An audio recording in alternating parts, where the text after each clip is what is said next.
के श्लोक नंबर 32 में ये स्वयं गीता ज्ञानदाता पर यानी यो काल ब्रह्म स्वयं कह रहा है कि मैं काल हूं और सबको खाने के लिए अब प्रवृत्त हुआ हूं।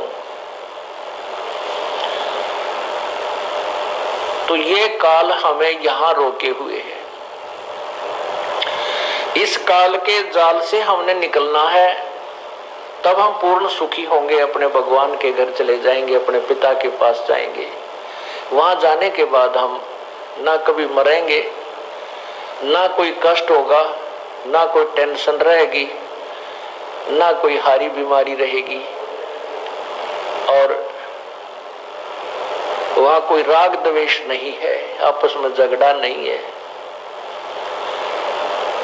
पुण्यात्माओं, ये जो सतलोक आश्रम है करौथा और बरवाला, ये मिनी सतलोक की रिहर्सल समझ लेना। यहां आने के बाद आपको कोई चिंता नहीं रहती। बड़ा बनाया भोजन मिले, बिछे बिछाए टाट मैट मिले, नहान धोने परमात्मा ने कृपा कर रखी अपने बच्चों के लिए। तो ये यहाँ आपको कोई चिंता नहीं, यहाँ आकर कोई द्वेष राग नहीं आपस में, क्योंकि एक जैसा खाना है, एक जैसा बैठने और उठने का स्थान है। क्योंकि वहां पर बात बिगड़ती है जहाँ भेदभाव और ऊंच नीच का व्यवस्था होती है।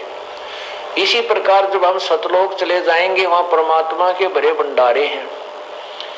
वहां कोई काम नहीं है, परमात्मा का नाम लेना, उसकी भक्ति, उसको याद रखना और बने बनाए आहार,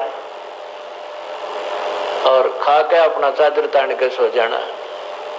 कोई कष्ट नहीं, कोई दुख नहीं, आपस में राग द्वेष नहीं। हम उस लोक को छोड़कर यहाँ कितने जबरदस्त भयंकर लोक में आ गए। यहाँ आप देखते हो हाहाकार मची हुई, आग लगी पड़ी है। आपस में गांव में देख ले, कितना गली पर झगड़ा, कितना बटोड़े पर झगड़ा, कहीं थोड़ी बहुत खेत की सीमा पर झगड़ा, गली में पानी गिर दिया तो गालम गाला। और आपस में घर के घर में देख ले, 24 घंटे हमें जला पीस रखा है, हमें जो है आपस में इतना परेशान कर रखा है काल भगवान ने कि हम यहाँ चैन से भी नहीं रह सकते। फिर 84 लाख योनियां, और फिर अपने को किसी का बालक बीमार, किसी का कोई माँ बाप बीमार, छोटे छोटे बच्चों को छोड़कर माता पिता की मृत्यु, माता पिता के सामने छोटे छोटे बच्चों की मृत्यु, जिनको प्यार से पालते हैं। ऐसे गंदे लोक में आकर हम यहाँ खुशी बना रहे हैं। परमात्मा कहते हैं झूठे सुख को सुख कहें, ये मान रहे मनमोद, ये सकल चबीना काल का, कुछ मुख में कुछ गोद।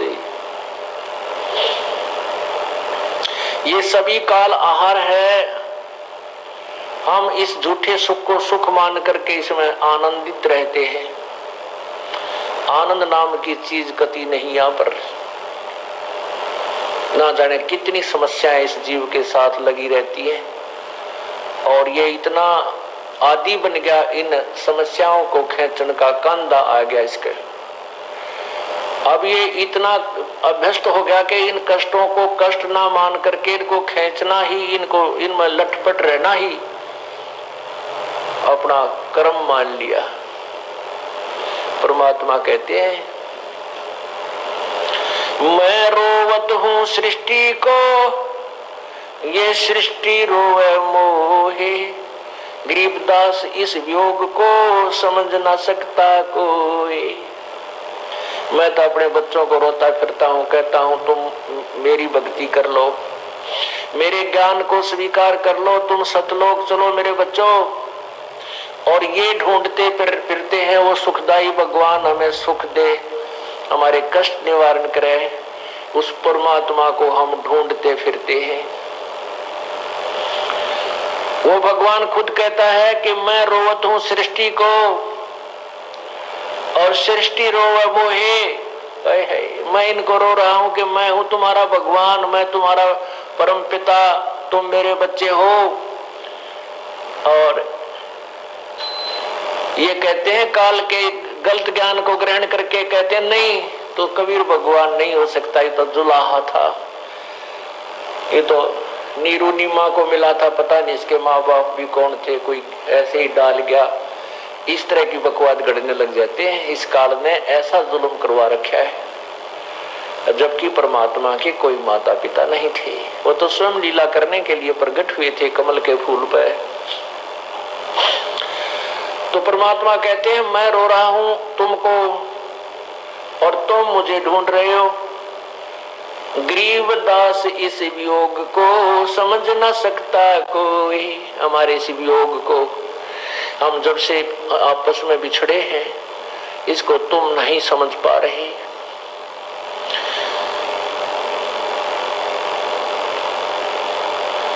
और यहाँ पर कितना कष्ट बता रहे हैं परमात्मा। बेटा जाया खुशी हुई भाई खूब बजाए थाड़, ये तो आवन जावन लगा हुआ है ज्यों कीड़ी का नाल। आपने कीड़ी चींटी का नाल, चींटी नाल देखा होगा कभी, इधर कोई हजारों लाखों की संख्या में चींटी इधर भाग रही है, लाखों की संख्या में इधर भाग रही है।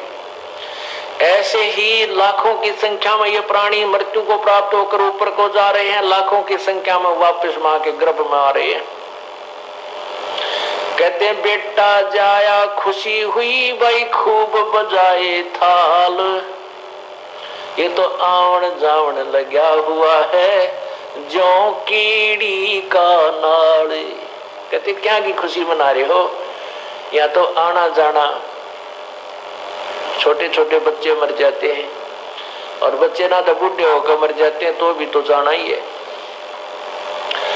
ये तो आवन जावन लगा हुआ है ज्यों कीड़ी का नाल। इस ज्ञान को समझाने के लिए परमात्मा स्वयं आते हैं और इस काल भगवान ने ऐसा जुल्म कर रखा है कि शास्त्र के ज्ञान को कति मिटा रखा है और दंत कथा के ऊपर पूरे समाज को आधारित कर रखा है, मनुष्य समाज को।